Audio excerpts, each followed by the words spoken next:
Snowmobile Aspen crash. On January 24, 2013, Caleb Moore took to the snow at Winter X Games 17 in Aspen, Colorado. He was 25 years old and a four-time X Games medalist. The event was the Snowmobile freestyle competition. It was broadcast live on ESPN to a global audience. Moore had performed backflips before. The maneuver was part of his established repertoire. As he approached the landing, the skis on his snowmobile caught the snow. The machine did not clear him. He was thrown over the handlebars. The snowmobile came down on top of him. Medical personnel responded immediately on the course. Moore was stabilized and airlifted to St. Mary's Hospital in Grand Junction, Colorado. His family confirmed he had developed bleeding around his heart and required surgery. They also confirmed a subsequent complication involving his brain. He remained unconscious after arriving at the hospital. His condition did not improve over the following days. At 9:30 in the morning on January 31st, 2013, Caleb Moore was pronounced dead. His death was the first in the 18-year history of the X Games. Thousands of spectators had watched the crash happen in real time inside the venue. Millions more had seen it broadcast live on television. ESPN subsequently redesigned its safety protocols for extreme sports competition. The crash prompted a formal review of competitor safety standards across multiple disciplines within the X Games program. Moore had performed the same maneuver before without incident. On that afternoon in Aspen, the outcome was different. The sport he had competed in for years, in front of cameras and crowds, was the same sport that ended his life. He was 25 years old. Wingsuit Alps impact. On August 17, 2016, Uli Emanuele jumped from the Black Line Peak above Steckelberg in the Swiss Alps. He was 29 years old and among the most technically accomplished wingsuit base jumpers in the world. The previous year, Emanuele had completed a passage through a rock opening measuring 8.5 feet wide. The maneuver was widely regarded within the sport as one of the most demanding ever recorded on film. It had taken an extended period of planning and was executed without error. On this day, he was filming for GoPro. His team was present. The jump began from the peak above Steckelberg in the canton of Bern, Switzerland. During the descent, Emanuele lost control of his route. He struck the cliffside. Swiss cantonal police confirmed the accident and his death at the scene. His team confirmed the circumstances to media. No further details about the final moments of the descent were released by authorities. Emanuele's death was the second of 3 wingsuit base jumping fatalities that occurred within the same 11-day period in August 2016. Alexander Poli died on August 15th. Armin Schmieder died on August 28th. 3 experienced practitioners of the same discipline died within 11 days. Investigators and journalists covering the sport described the period as the single deadliest stretch in the documented history of wingsuit base jumping. Emanuele had built his reputation on precision and preparation. The 2015 Rock Passage flight had demonstrated both. The sport nonetheless claimed him the following year on a jump his team had organized with the same level of intent. He was confirmed dead at the scene. He was 29 years old. Facebook live jump. On August 28, 2016, Armin Schmieder stood at the edge of Alpschelehubel Mountain in Kandersteg, Switzerland. The peak sits at 2,279 meters. He was 28 years old. Before jumping, Schmieder opened Facebook Live on his phone. He addressed the audience watching in real time. His words to them were direct. "Today, you fly with me." He was wearing a GoPro camera on his helmet. His phone was placed in a pocket of his wingsuit before the descent began. It continued recording audio throughout the jump. The audio captured the moment of his leap. Seconds later, it recorded a shout, the sound of an impact, and the ambient sound of cowbells from the surrounding alpine landscape. The broadcast did not end. Those following on Facebook began sending messages asking him to respond. He did not. Swiss police were contacted. Officers were sent to the location. They confirmed Schmieder was found dead at the scene. The full sequence from his final words to the audio of impact had been preserved and broadcast to a live audience in real time. The footage and audio were accessible on the platform before any official statement had been issued. His death, alongside those of Uli Emanuele and Alexander Poli in the same 11-day stretch, drew sustained coverage of fatality rates within wingsuit-based jumping. Schmieder's case prompted immediate discussion about Facebook Live's content policies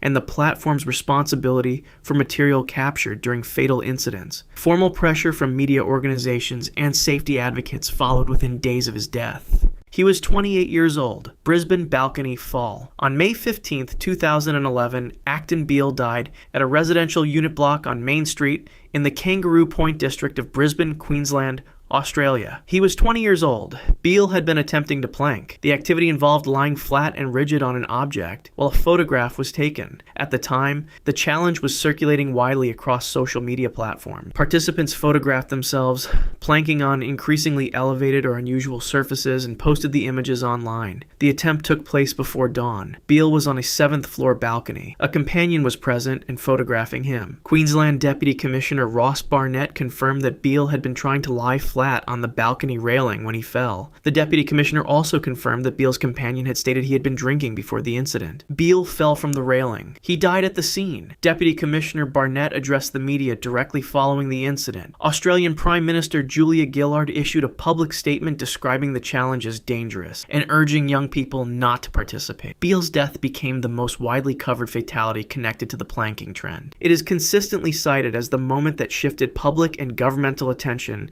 toward the lethal potential of escalating social media dare culture. The conversation it prompted extended well beyond Australia, reaching media outlets and safety discussions across multiple countries in the weeks that followed. He was 20 years old. He had been standing on a railing 7 floors above the ground before dawn while a friend took a photograph. That was the entirety of what went wrong. Dublin neck nomination death. On February 1st, 2014, Ross Cummins was found unresponsive on a friend's couch in Dublin, Ireland. He was 22 years old. Neck nomination was a viral challenge spreading rapidly across social media at the time. Participants filmed themselves consuming alcohol, posted the video online, and then nominated others to match or exceed what they had consumed. The format encouraged escalation. Each nominated participant faced implicit pressure to outdo the previous entry. A coroner's inquest examined the circumstances of Cayman's death. The inquest confirmed that alcohol consumption connected to the pattern of the challenge had been a contributing factor. The inquest did not classify his death as a precise instance of the game, but confirmed the challenge had played a role. It was among the first deaths in which a formal inquest finding directly connected a viral social media challenge to a fatality. Cummins died on the same date that 19-year-old Johnny Byrne died in County Carlow, under separately investigated circumstances also linked to the same challenge. Ireland's Minister for Children and Youth Affairs responded publicly, describing neck nomination as a highly dangerous and potentially lethal phenomenon. The Irish government formally approached Facebook with calls to remove challenge-related content from the platform. The inquest finding placed Cummins' death in a category with no real precedent. A coroner had formally examined a social media challenge and confirmed it had contributed to a young man's death. Ross Cummins was 22 years old. He was found on a couch. He did not respond. He was pronounced dead. River Barrow jump.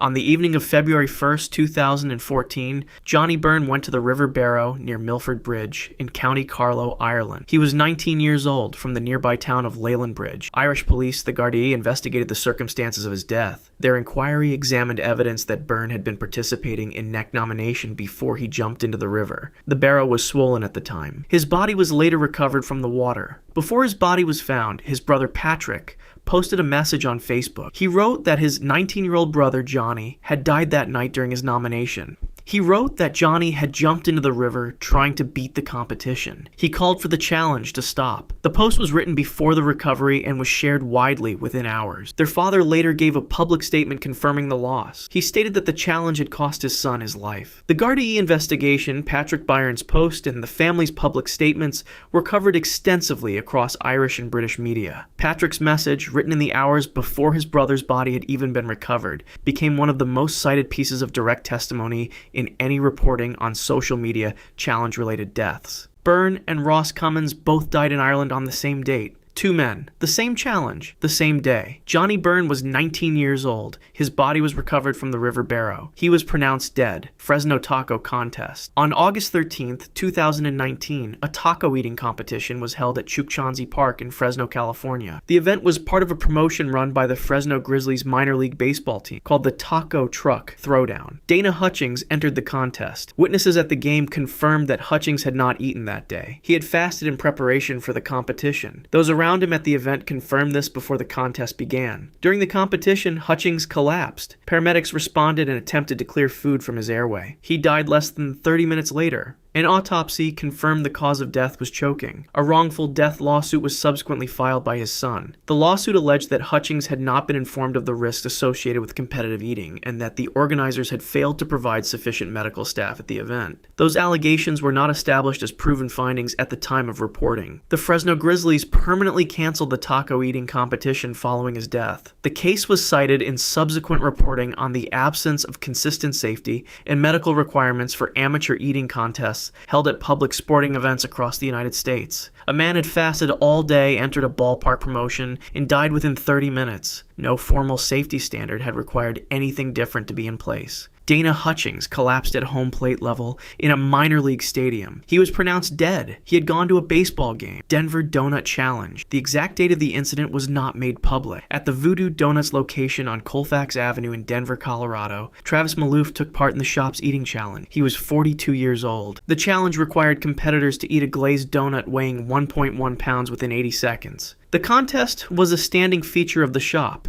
It was named and promoted at the location. Customers could walk in and attempt it. During the contest, Maloof began choking. Paramedics were called and responded to the scene. He was pronounced dead at the location. The Denver medical examiner confirmed his death. An unnamed eyewitness account, reported by a Denver television station, confirmed Maloof had been participating in the challenge at the time. No further details about the sequence of events were released by authorities. Voodoo Donuts suspended its eating challenge at all locations following his death. The case drew coverage focused on the lack of regulatory oversight applied to food-based challenges offered directly to the public by commercial businesses. No formal safety or medical standards had been required for the contest to operate. A glazed donut, 80 seconds. A challenge that any customer could enter on any given day, with no requirement that medical personnel be present, no signed acknowledgement of risk, and no oversight from any regulatory body. Travis Maloof was 42 years old. He was pronounced dead at the location. The donut challenge was suspended at every Voodoo Donuts location that followed. Swansea Nightclub Dare. In February 2008, Adam Dealey was at the Monkey Cafe nightclub in Swansea, Wales. He was there on a night off from work. Dealey was a graphic design student who was also employed at the venue. What began that morning was not a planned event. It was not a promoted competition. It was an informal dare between a group of friends. The dare involved eating fairy cakes as quickly as possible. According to inquest findings reported by The Guardian, the competition escalated between those present. One person ate 3,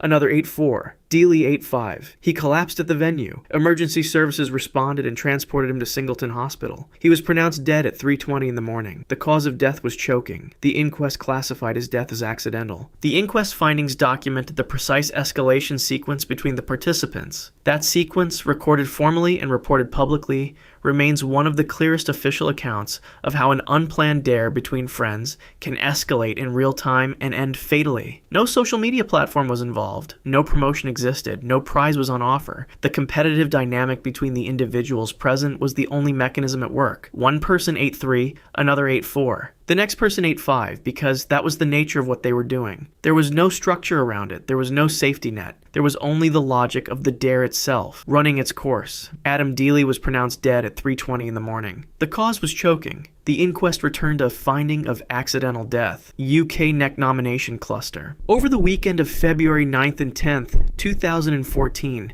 2 men in the United Kingdom died in circumstances that police formally linked to the neck nomination viral challenge. Their deaths came 1 week after Ross Cummins and Johnny Byrne died in Ireland on February 1st. Isaac Richardson was 20 years old. He died at a backpackers hostel in South London. Reporting on police inquiries indicated his death was connected to the consumption of a mixed combination of alcoholic drinks as part of the challenge. Stephen Brooks was 29 years old. He died in Cardiff, Wales, following a night out. South Wales police confirmed they had received information connecting his death to neck nomination and were examining that information as part of their inquiry. Neither investigation had produced formal inquest findings at the time these details entered the public record. The police attributions were reported across Channel 4 News, ITV News, and the BBC. 4 men across 2 countries died within 7 days, all in circumstances formally investigated in connection with the same viral social media challenge. No comparable cluster of documented adult fatalities linked to a single online dare had been recorded before or since. Governments in both Ireland and the United Kingdom escalated formal pressure on Facebook to remove challenge content. Academic public health researchers subsequently used the February 2014 cluster as a documented case study in the lethal dynamics of competitive escalation within viral social media formats. 7 days, 4 deaths, 2 countries, 1 challenge, spreading across platforms, nominating the next person, then the next. Isaac Richardson was 20 years old. Stephen Brooks was 29. Both were pronounced dead. Both deaths were formally investigated in connection with neck nomination.